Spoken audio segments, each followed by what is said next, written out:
Welcome to Left On Wed. Bite-sized tips for people getting hitched. Georgia Fletcher. Adam Sini. In the same room. How did we get here? In this part of town. Do your best impression of me. That was not good. I don't make that noise. Do I actually? Oh my God, that's so embarrassing. Hey. But I didn't mean to do that. The thing that we all have in common, though, everyone in this room, you and I, is... What weddings? Podcast. Oh. Well, yeah. Put that together podcast. and a wedding podcast. Yeah, little bite-sized tips, baby, every week. We're in your ear holes and we're just telling you about a little topic that we think you might find interesting on your wedding planning. Don't say the word, Adam. Don't say it. I'm going to say it, journey. Oh. Sorry. It's okay. I was going to say also your eyeballs because this is a visual podcast too. Huge. That we know and love. Huge. Eyeballs, ear holes. It's on the YouTubes. Hey, what are we talking about today? Today's topic is... Nothing to do with what we were just saying. We're talking about how to feel, validate, and hopefully acknowledge those wedding nerves and find some strategies and solutions to ease them. 100% Georgia. When you are getting married, you are going to be nervous. It's normal. Everyone gets nervous on the wedding day. It's a heightened experience, and everything is weird and different. For both people in the couple as well, I often say to the person that's already at the ceremony, if you're not arriving together, is people are going to come up to you in those first 15 minutes of arriving to the ceremony before the ceremony starts, is they will say, are you excited? Are you nervous? How are you feeling? Yeah. Those are the three hot topics of conversation that people like to ask.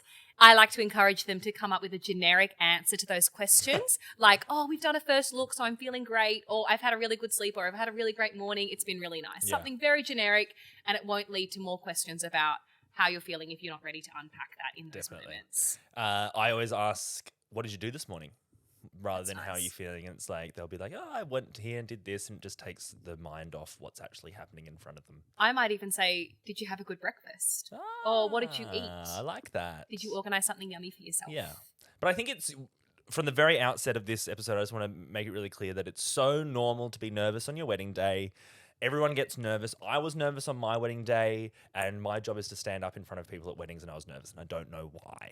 I think I was more nervous in the lead up to our wedding, and then on the day, I almost had a sense of relief where I thought, I can't do anything different than what I've already done. I've planned as much as I can, and however the day is going to be, that's just how it's going to run. But that's the mindset, I think, that helps with the nerves. And I think it's hard to let go of that on the wedding day when you are the person that knows so much about what's going to happen, when's it meant to happen. You've put all these plans into place and you're nervous about them happening and happening right.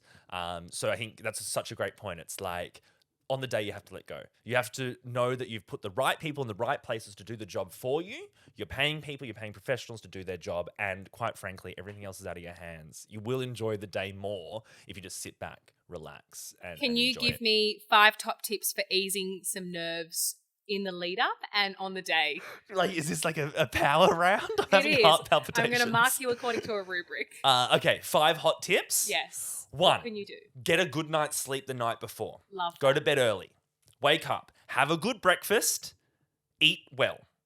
3, drink lots of water on the day beforehand. It's a marathon, not a sprint. You're going to be there all night. You like that? You love running. I'm a marathon runner. Yes. I've done 1. Yeah. And I collapsed. But you were great. Literally collapsed in it. Number 4. Number 4. Did you like the way that I was talking in between to try and buy myself more time? Yeah, I can swing in with a couple if you want. I would absolutely love you to do that, Here we Georgia. go, coming right up, batter up. Number 4. Yes, go. Surround yourself Oh, I love this. with people that are going to make you feel good. Yes, perfect. Do not surround yourself with people who are high stress, high anxiety, and they will amplify the energy in the room. If you are someone that is shy, reserved, introverted, you need to surround yourself with some calming energy. Or if you are someone that's easily nervous and you need someone with high energy, lots of passion and enthusiasm to kickstart the day, have those people there. They don't have to be in your wedding party. They can be friends, family members. Surround yourself with quality people over the quantity. Yeah, on that. Number yes. 5. Okay, I won't interject. You go. Number 5. Yes. I think I've lost it because of you. So this is Left On Wed. Music! Yes. Music! Yeah, put some tunes on. But decide carefully what kind of music that you want. Love that. Do you need calming music or do you need some 90s absolute hits in there? Yeah. There's some great playlists out there. If you jump onto Georgia Fletcher Celebrant on Spotify, I have a What a wedding plug. morning playlist. Yeah, love that. I've been into a lot of suites beforehand where the couple are getting married, or one of the couple are getting ready, and there's like a vibe happening. They've got like a sushi platter that they've organised. Yeah, they're playing a little bit of Shania Twain. Everyone's getting down. You're really painting a picture. It is a picture that I have painted. Let's It's on go, this Wedding wall Picasso. right here. Here we Wedding go. Picasso. Grab that paintbrush. Paint that wedding morning I for me. paint a story, Here baby. we go. Once upon a time. So you walk in the door, right? You're getting married that day. Every plan is in place. It's a moody, muggy, beautiful day. Photographers are like purring in the corner because it's overcast and the lighting is correct. There's a cat in the building. Get out of here, cat! Oh, the cat fell down a stairwell. But don't worry about the cat because you can't change. Oh my God, the cat's coming back. It's a zombie cat. And that was me getting eaten by a cat. See, that wouldn't calm your wedding day nerves. No, that makes it so much worse. So when you are getting married, Someone take the paintbrush. Don't think about, someone take it off him. He's painting the wrong picture. Georgia, what I'm curious about is, okay, so we've got the vibe, right? You've got the people in place. You've got the music. You've ordered some food the day before, the little croissant platter that's going to arrive. There's a pan de croissant. There's an almond croissant. And there's a plain one.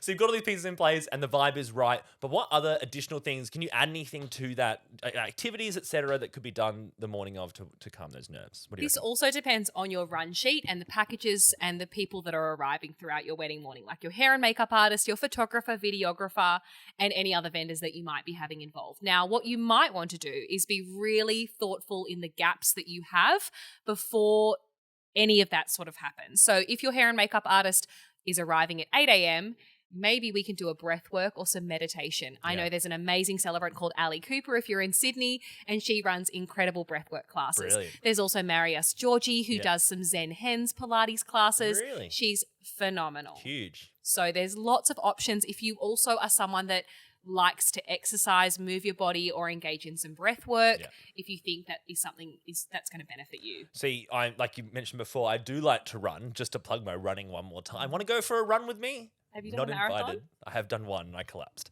I hear of a lot of people saying they went for a run the morning of their wedding, and I know that sounds absolutely nuts to some people, but if that's what calms your nerves, and it does mine, because it's like get out of the headspace, half an hour, you just move your legs and just think about that.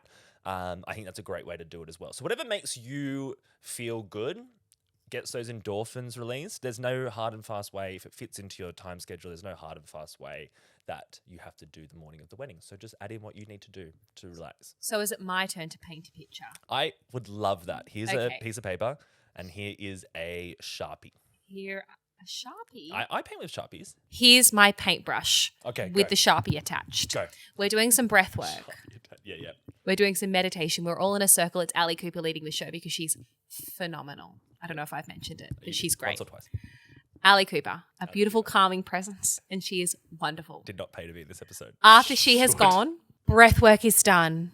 We've had our circle situation with some beautiful meditation and we're feeling calm. We're ready to eat something. I'm a big coffee drinker. I would love a coffee there. Yep. After we've eaten, we've had our coffees, hair and makeup artists might arrive and we've got a timetable where we're slotting in, slotting out. We're listening to some beautiful music as well. Fast forward, hair and makeup is done. We're all dressed. We're ready to go. Our photographers kept a really good vibe when they've come in too. They've been really nice, in tune with the energy in the room. Love that. We're on our way to the ceremony.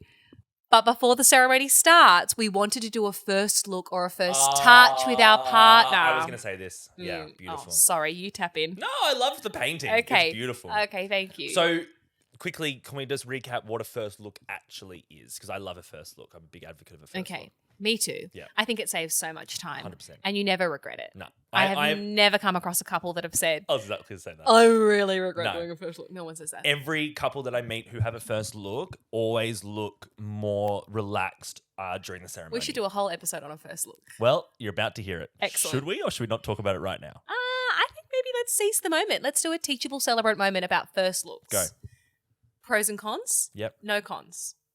Some people think that they are worried that it's going to take away the moment from when the partner walks down the aisle, Yeah. and they think that shock or surprise or emotional factor is going to be lost. Absolutely not.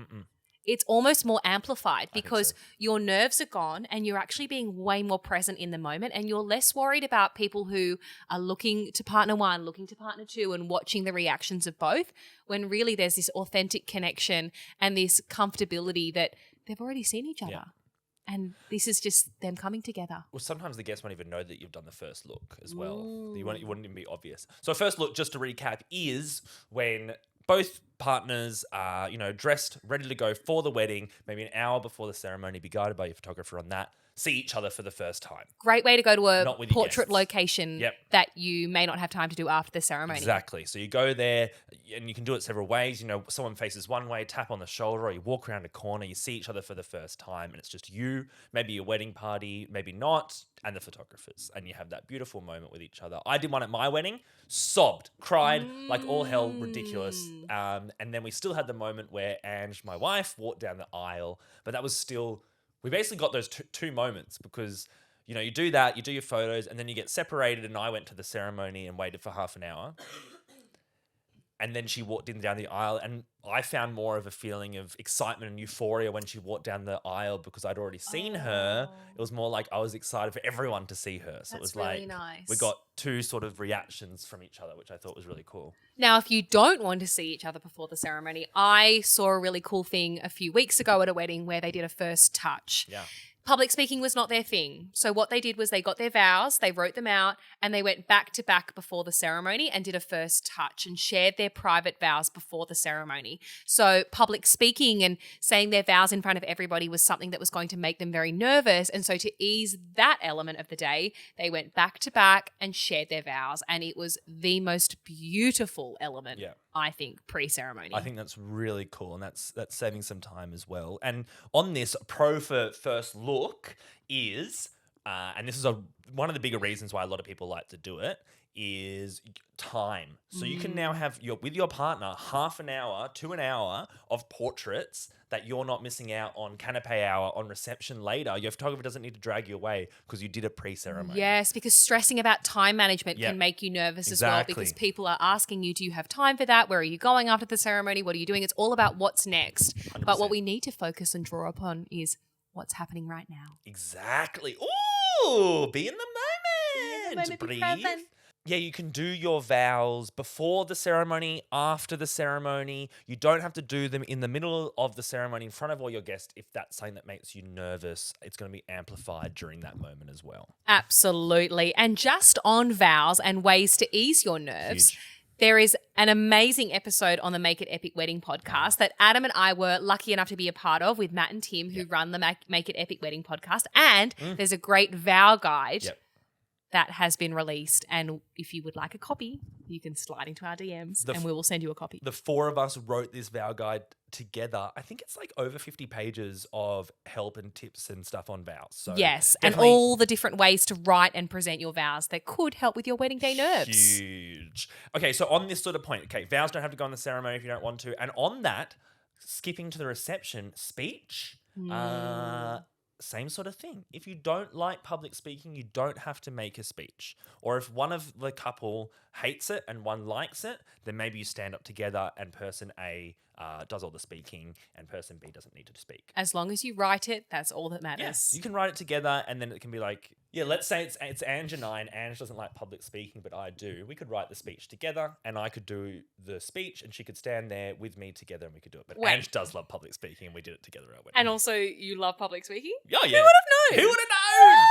But any of those elements during the day that you don't really vibe with and you think that might make you nervous, for example, the first dance as well, they can be rethought of, because I think the planning of it really helps to ease your nerves on the day. So it's like, we don't like public speaking, so we've done private vows during our first look. My partner is going to be doing the speech, but I'll write it with him. And we've opted to do just 30 seconds of our first dance, and then we're going to invite up our parents to join us just to sort of crowd the dance for a little bit. So there's ways that you can sort of change and manage it to make your nerves a little bit more eased on the day. So sort of pick and choose the bits you like. And I wonder if a traditional aspect and those elements of a wedding day can also bring on those nerves too. So knowing that you're wedding your way, we're going to do a whole episode on how to personalize your wedding so that those traditional aspects aren't things that are daunting on you and worrying you that you have to do them. And if it's not something that you want to, it's okay. Your wedding, your way. Georgia, what did you do to calm your nerves before talking to me today? I had a coffee and I listened to a podcast. Yes. And I also talked to you. On the phone on the way here. I said, let's get all our socializing out of the way so that we can focus. I don't know if that was nerves. I think that was just us wanting to talk too much. Yes, I had lots of tabs open in my brain that I needed to close one at a time. So that definitely helped. What helped you? What I do, well, I wasn't nervous today because I love everyone in this room so much. It doesn't make me nervous. But what I do, I said do. What I do on the way to a wedding, if it's just me, I'll put on some of my favorite music and I will sing it out. Right? I'll at the top of my lungs, just me singing. It sort of gets me out of my head and I'm just being a little bit silly. And I think that, as weird as it sounds, calms my nerves. And then on the way home, we listened to true crime. And on the way home, I listened. Oh my silence. God! I listened to this. Oh my God! This cannibal podcast recently, and I can't eat meat anymore. This is awful. I can't eat meat. Cut this out. I'm having a vegetarian We're wrapping crisis. it up now because this is not for Ven.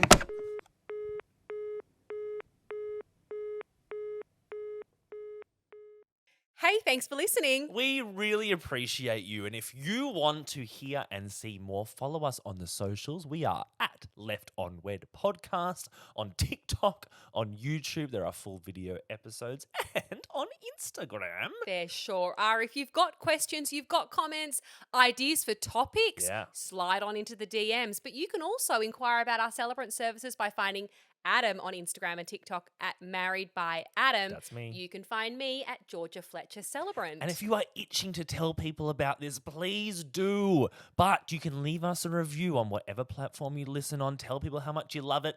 5 stars only. Thank you. That's all we will accept. We'll see you next time. Left on Wed is recorded on the lands of the Gadigal people of the Eora Nation. We pay respects to the elders past and present. We, Adam and Georgia, acknowledge our First Nations people's continuous connection to culture and the importance of storytelling.